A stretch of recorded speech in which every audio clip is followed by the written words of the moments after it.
Welcome. I'm Evelyn Rudy. And I'm your guest co-host, Dan Farias. And this is Santa Monica On Stage, where we talk about the people and venues that make the city of Santa Monica the cultural destination for the performing arts. We'll kick things off with 18th Street Arts Center and meet one of their Artist Lab residents. We'll also chat about this one-of-a-kind opportunity for artists with Anu Vikram, Director of Residency Programs. Then, Dan, get ready to dance, dance, dance. All right. We have resident choreographer Lauren Blair from the Morgan Wixom Theater. She's going to tell us what it's like to live a life of 5, 6, 7, 8. Oh, too bad I forgot my tap shoes. Well, let's get started.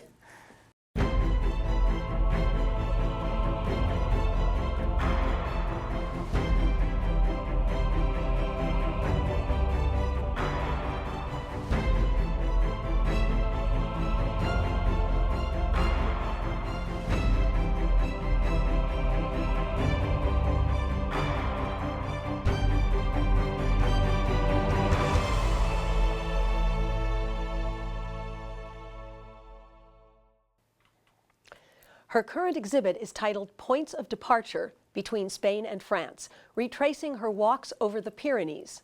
We're pleased to welcome artist Patricia Fernandez and Anuradha Vikram from the 18th Street Arts Center. It's just wonderful to have both of you here.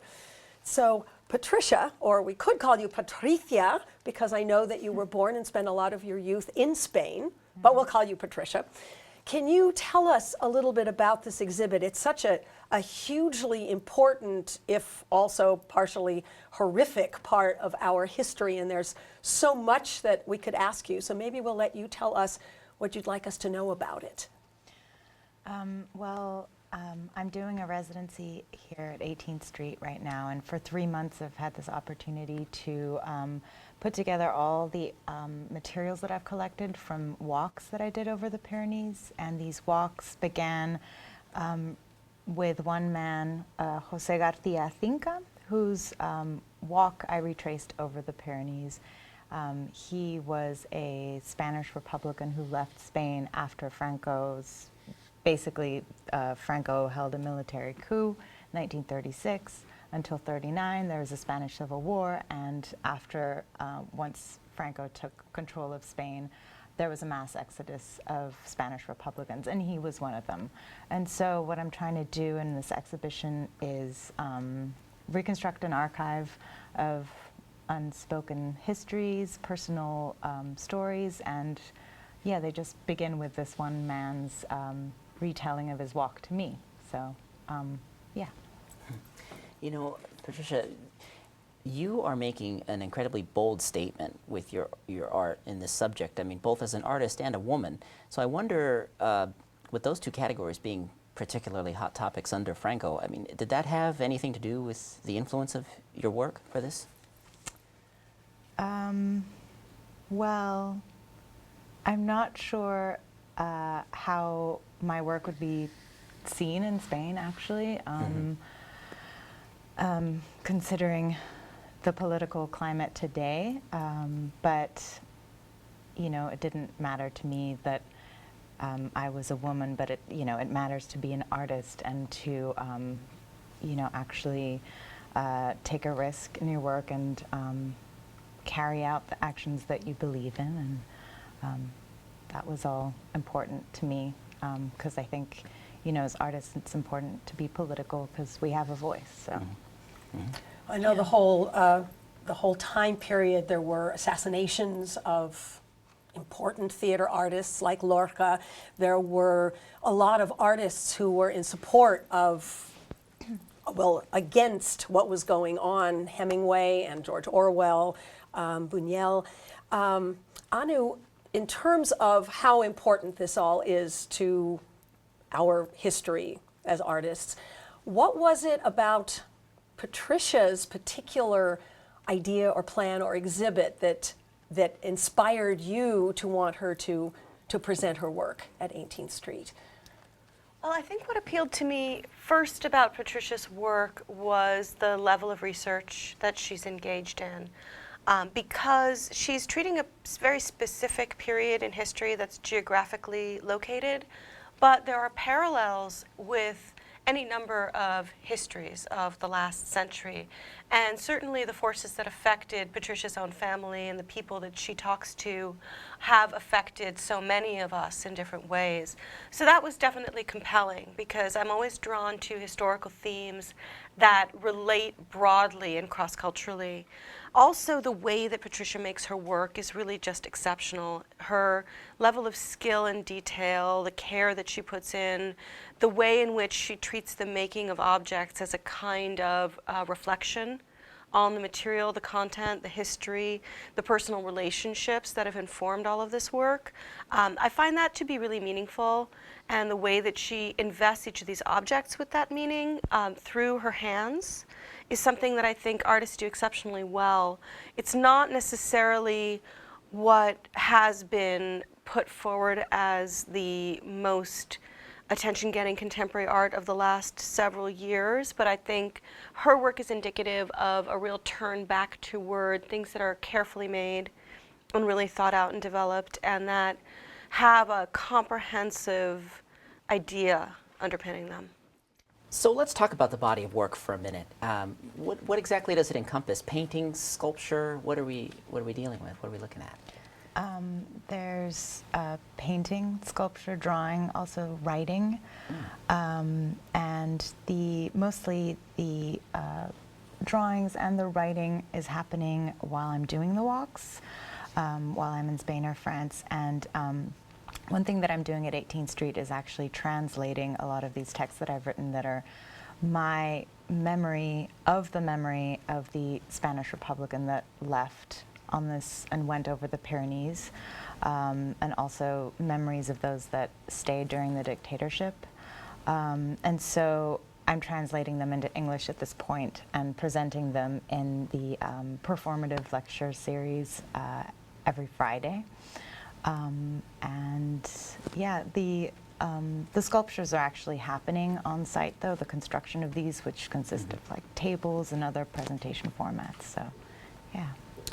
I wonder, so you're saying when you're actually, to create your work, you're kind of taking yourself into that time as you're going through the walks and kind of getting into the mindset of those who walked before you, and hearing those voices and taking that down and turning that into your work?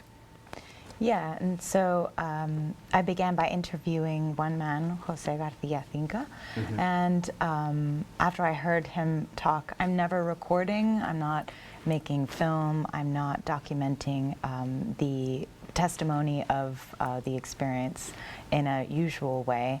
I'm interested more in mediating that story, and I'm interested in also how the history is being translated through another generation. But yes, what I'm doing is I'm writing and then I'm carrying out the walk as I remembered him remembering it. So we're talking about a lot of years of difference. Wow. Yeah. It's awesome. It's really awesome. Anu, I know that this is the 25th anniversary of 18th Street. Can you tell us a little bit about is there a celebration or something specific that's going on to commemorate this? Absolutely. Well, we're celebrating all year.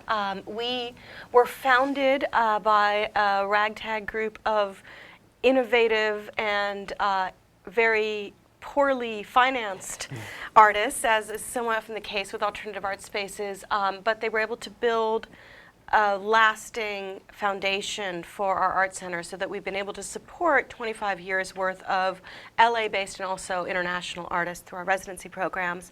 We began our 25th year celebration with a crowdsourcing campaign. We asked all of our past resident artists and members of the community of artists who founded 18th Street to collectively share with us their memories and also their documentation, photographs and publications or any sort of ephemera material from performances, exhibitions, anything that they had done during their time at 18th Street or around our campus. And through that, we're going to be developing a special section for our annual catalog that will commemorate all of those wonderful memories, many of which had been lost to us, but preserved through our community. We'll be ending the year with a big celebration, which will combine our annual Beer, Art, and Music Fest, which is a kind of craft beer foregrounding event. We partner with a number of craft breweries and serve really excellent food every year we do it.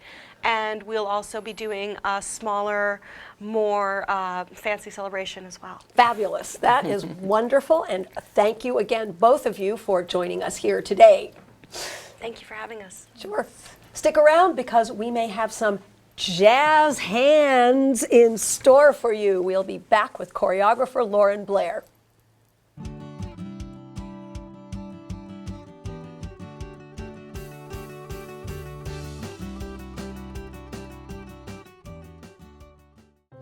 Riding a bicycle can seem like child's play.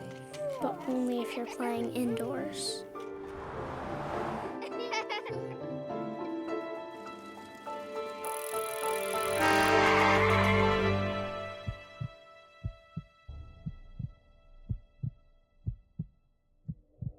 Riding in the real street has real consequences. Play it safe. Ride by the rules. Cars and bikes need to play together. She's currently choreographing her 30th musical, as well as starring in the lead role of Ula in Morgan Wixon's production of The Producers. Please welcome our personal dancing queen, Lauren Blair. Hi. Hi, Lauren. Thank you so much for being here today. It's a pleasure. Thank you for having me. So, choreography. I mean, how long have you been involved? How did you get started as a choreographer? I started doing musical theater when I was 12.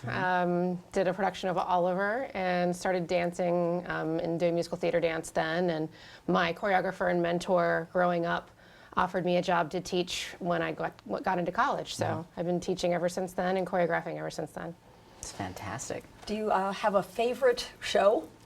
No, I don't. I love them all for very different reasons. And one of the reasons I love this job is it's always a different show. It's always a new experience. And so it's always refreshing. Now, 30 shows, that's an incredible record right there. You're also a performer, though. Yes. I mean, we both know the devotion of time it takes just to, land a role and really commit to it. What's it like doing double duties? It's really fun. It's a new experience for me. The only other time I've ever performed in a show of my own was as an ensemble member. With this one, it's great because Ula's scenes are very isolated. So I can do the Ula scenes and then kind of flip hats to choreographer pretty easily. So I understand you won a big award for your Beauty and the Beast production. Yes. Can you tell us about that? Recently won a National Youth Arts Award for choreography. It's a program that focuses more on the children performing in youth and schools and in youth programs, but also honors the directors and choreographers and people that also that contribute to the shows as well. It's pretty amazing. Do you have it, I mean, as a dancer, obviously choreographer, dancer, do you have a particular specialty style that you focus on, or are you just kind of a roundabout all over? My fortes are tap and jazz. Okay. But to choreograph musical theater, you have to have a little bit of knowledge of everything, especially contemporary musicals. One number will be a jazz number, the next will be a tap, the next will be a lyrical. So you have to constantly be studying and learning new dance forms, which is part of the fun.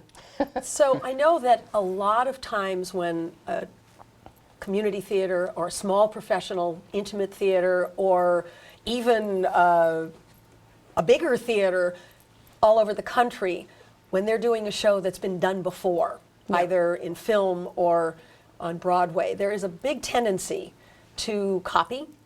I know many choreographers will just say to their ensemble, go watch the movie. Right. I am guessing that you're not like that. I'm not. And what my question is where do you get your inspiration? How do you get your inspiration to make it your own, to not copy, and to put on a smaller stage something as spectacular or perhaps even more so than what the multi-million-dollar shows do on Broadway and the West End? I think for me, my goal is to make my performers look as good as possible. So that's my number one goal. So that's kind of where I start when I'm working on a show. The other is to kind of just tap into my own experiences and see where it takes me to tell the story. My number one job as a choreographer is to tell the story and finding ways to do that. And there, every now and then, there's a show where the choreography is just too iconic to change. So there's those little bits that you just can't help but copy. But I think it's a lot more fun as a choreographer to originate your own work, as opposed to spending all this time staring at a TV screen trying to figure out what steps they're doing from a tape of performance or from a movie. Well, now you touched on an award there, iconic, and I think everybody could agree we all have our influences. I mean, who are some of yours in the choreography world? My greatest influence is Fosse, being a theater performer. It's a little cliche, but he was so inventive and really broke boundaries for jazz and musical theater performance, and so he's on a pedestal for me, for sure. He definitely, he took the genre into an entirely different direction. Absolutely. And I think I studied with several dance teachers, and one of them, Roland Dupre, always used to say that dancing was the same as acting. It wasn't all of a sudden you were doing steps and then you went back to acting again. It was just like dialogue, except that the dialogue was a kick. And if you kicked, it could have been a kick of trying to kill somebody. It could be seductive, whatever it was. And how do you feel about that? Do you look at your dancing as more text? You said you're trying to tell the story. And of course, sometimes the iconic things are part of the story, so you do have to stay with them. But I think your character is more important than any dance vocabulary.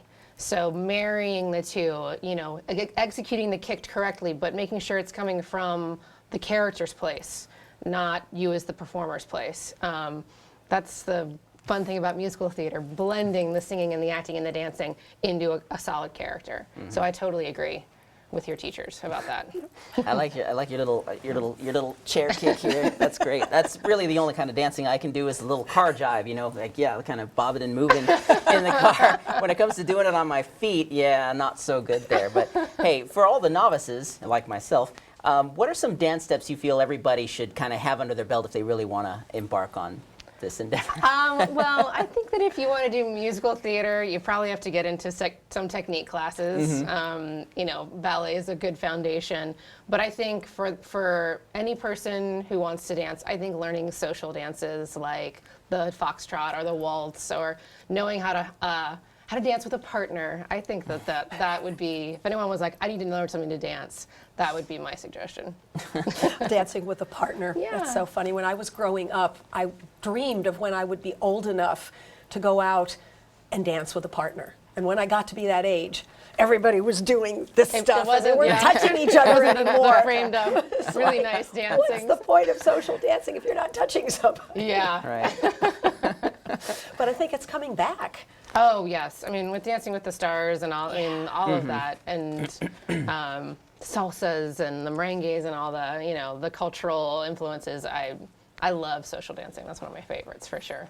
I took a salsa dance fairly recently. A friend of mine put it together. A bunch of us couples got together and did it, and it was fantastic. I mean, it was so fun. Salsa's so we all had a fun. blast. And these are all non-dancers like myself, so nobody felt out of place, but what a joining endeavor that was. You know what I mean? Well, you have solidarity. When you have a partner, you can work together and Yeah. help each other, and I think that makes it more fun.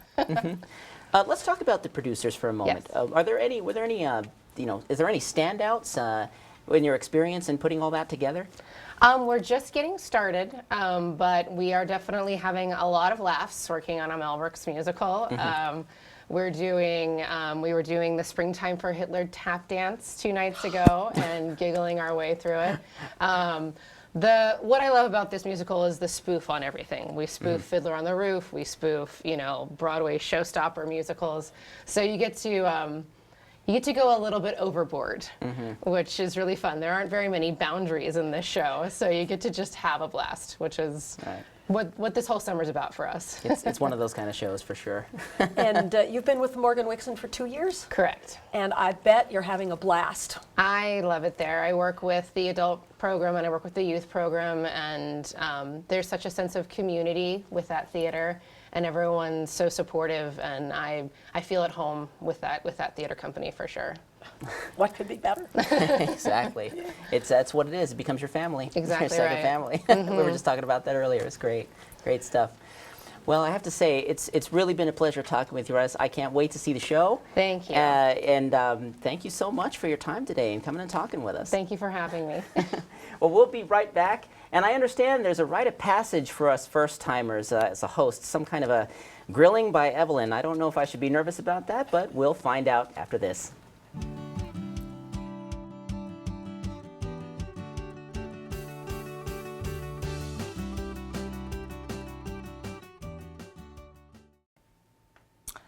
I am so fascinated by doing a walk through history. That's sort of what she did. Oh yeah, it was a really, really interesting process. I think it adds so much potency to her work. It's not just, oh, I'm thinking about this and I'm going to make a statue, but I've actually walked through it and talked to the people and experienced it. It's almost like she's channeling them. Yeah, exactly. That's a great into- word for it, into channeling. the work. Yeah. Walk the walk, as they say. You're Right. sure you can only dance from your chair? Yeah, you don't want to see it, trust me. You don't want to see it. But I do want to see Lauren. Oh, I know, right? Can't wait to see the show. I was really fascinated when she talked about how the choreography really is a part of telling the story itself. It's not just about the dialogue lines, but the movements actually contributes to that. Exactly. The singing, the movement, the dialogue, it's all part of Yeah. what tells the story. Right, It's right. fascinating. Amazing. Yeah. Jazz hands. Jazz hands, woo, Fussy. crazy. I know, right? Oh, we could get you to dance, I'm sure. Well, I'm not saying. But I know you've done musical theater. I have, yeah. I've had a little limited experience with musical theater. It has never been my strong suit, so. With theater in general. Oh, yeah, theater in general, absolutely loved it. Oh, is this the grilling part? This is the grilling part. Oh, gosh, okay, Ah, gotcha. well, let's do this. Yeah, in high school, junior high school, I got involved with the theater department, prompted from my English teacher, actually. We had to reenact scenes from To Kill a Mockingbird in English class, and she was so impressed by what I did, I guess. She said, hey, have you ever thought about acting? I said, oh, yeah, I love acting. I don't know, I was a kid. She said, well, I want you to meet the acting teacher. And sure enough, met her and kind of got to join in that class mid-semester, which was a little unusual, and started trying out for plays and went from there and caught the bug and, carried all through high school, early college years. A lot of theater there, a lot of performances, some direction as well, which I really loved. And I always wanted to go into film and television, so when I moved up to Long Beach, which is where I live now, it's kind of the path I pursued, but the theater stays with you forever. It's always going to be a part of me, and it shapes everything I do, even on the other side of the camera. So That is awesome. We'll get you back into theater again. Absolutely. I know we will. Oh, yeah. And that's our show for today. Every week, we're continuing our journey towards learning more about the arts groups that make Santa Monica's cultural world so rich. We look forward to seeing you next time as we introduce you to a few more of our friends here at Santa Monica On Stage.